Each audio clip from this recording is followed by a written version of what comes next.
and welcome to our channel।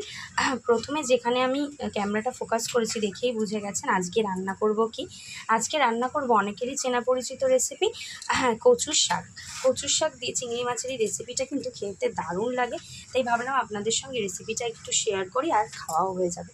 আজকে কচুর শাক দিয়ে চিংড়ি মাছ রান্না করব। কি কি নিয়েছি তাহলে চলুন দেখে নিই। প্রথমে নিয়েছি অনেকটা পরিমাণে কচু, আমি যেটাকে ভালো করে সেদ্ধ করে নিয়েছি। এখানে নিয়েছি অনেকগুলো চিংড়ি মাছ, যেটাকে আমি ভালো করে ধুয়ে আর খোসা ছাড়িয়ে নিয়েছি। এই যে চিংড়ি মাছ, হলুদ গুঁড়ো, নুন, এখানে রয়েছে ফোড়নের জন্য কিছু শুকনো লঙ্কা আর কালো জিরে, পেঁয়াজ কুচি, সর্ষের তেল, আর এখানে কয়েকটা কাঁচা লঙ্কা আমি চিড়ে নিয়েছি। আর এখানে বসিয়ে দিয়েছি কড়া, আর সর্ষের তেল তো লাগবেই। তাহলে চলুন রেসিপিটা শুরু করি, আপনারা দেখতে থাকুন। কড়াতে দিয়ে দিচ্ছি আমি সর্ষের তেল,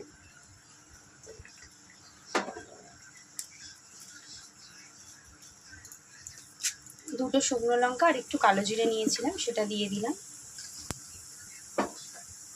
চিংড়ি মাছের কচু দিয়ে রেসিপিটা বাঙালদের মধ্যে বিশেষভাবে খুব পরিচিত এবং খেতে তো খুবই টেস্টি একটা খাবার।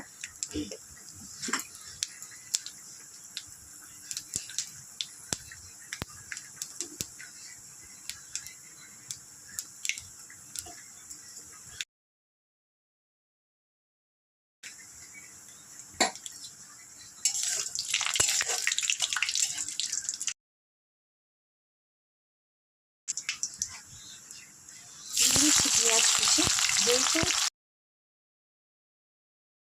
যেহেতু আমি এর মধ্যে চিংড়ি মাছটা দেবো, তাই কিন্তু আমি পেঁয়াজ দিয়েছি।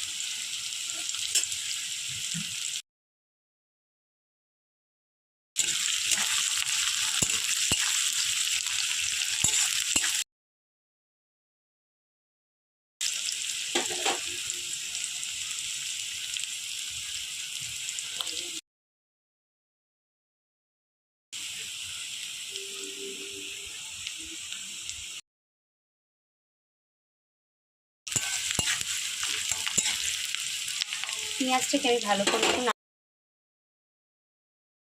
চিংড়ি মাছগুলো দিয়ে দেবো।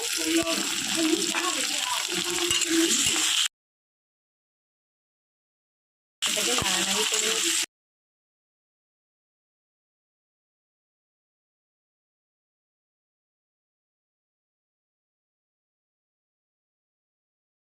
দিয়েছিলাম। চিংড়ি মাছটা কিন্তু ভাজা ভাজা হয়ে গেছে। এর মধ্যে আমি চেরা কাঁচা লঙ্কাগুলো দিয়ে দেবো,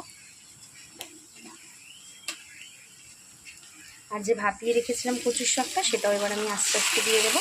এই রেসিপিটা কিন্তু করতে খুব বেশি সময় লাগে না, তবে খেতে খুব সুন্দর লাগে। আপনারা যারা বাড়িতে এখনও কচুর শাক আর চিংড়ি মাছ দিয়ে ট্রাই করেনি, অধিকাংশ লোক খেয়েছেন, বা যারা রেসিপিটা সঠিকভাবে জানেন না বা ভাবেন করবো কি করবো না, কীরকম খেতে হবে, তারা কিন্তু শর্ট করে বাড়িতে একবার ট্রাই করে ফেলুন।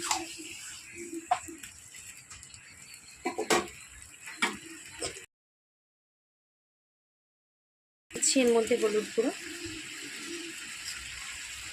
গুঁড়োটা একটু বেশি পরিমাণেই দেবেন।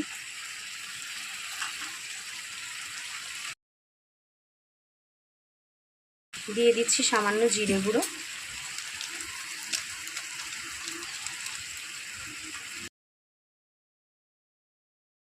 আন্দাজ মতো নুন।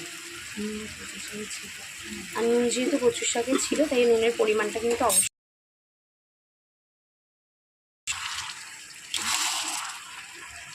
এবার আমি ভালো করে একটু মিক্স করে নিই।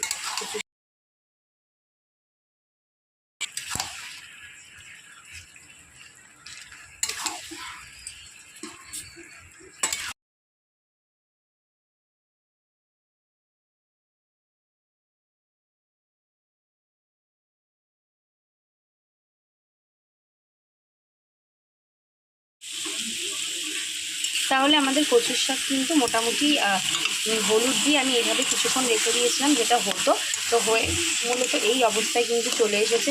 মোটামুটি জলটাও টেনে গেছে আর কালারটাও কিন্তু এরকম সুন্দর চলে এসছে, দেখতেই পাচ্ছেন।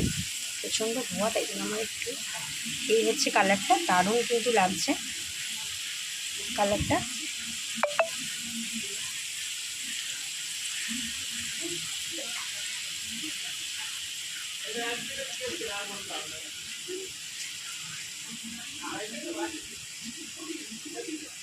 আর কালারটা হচ্ছে সেরকম সুন্দর এসে গেছে, দারুণ লাগছে কালারটা। আর এখানে কিন্তু জলটা মোটামুটি শুকিয়ে গেছে। আচ্ছা 15 মিনিট মতো মোটামুটি আপনারা ওইভাবে কিন্তু কচুটাকে রেখে দিতে পারেন, ঢাকা দেওয়া অবস্থাতেও চাইলে রাখতে পারেন। কচুটা কিন্তু তেল ছেড়ে দেবে এইভাবে, আর এভাবে কিন্তু শুকিয়ে চলে আসবে। দেখিয়ে মনে হচ্ছে হেভি টেস্টি হবে খেতে।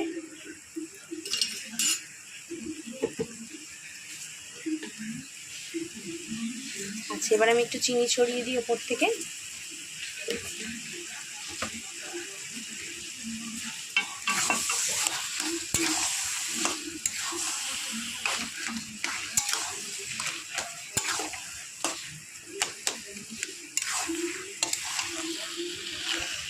দারুণ গন্ধের সাথে আমাদের কচুর শাক কিন্তু প্রায় তৈরি হয়ে গেছে, প্রায় তৈরিই হয়ে গেছে বললে চলে। এখন গরম গরম ভাতের সাথে কিন্তু জমে যাবে জাস্ট।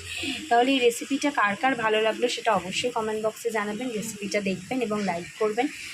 যারা আমাদের চ্যানেলটিকে এখনও সাবস্ক্রাইব করেনি তারা সাবস্ক্রাইব করবেন, এবং নিত্য নতুন রেসিপি কিন্তু রোজই চলে আসবে। নতুন নতুন অনেক রেসিপি আমাদের অবশ্যই আমাদের চ্যানেল আপনারা চেক করতে পারেন, বেঙ্গলি ফুড কিচেন। আর এখানে আমি পুরো কালারটা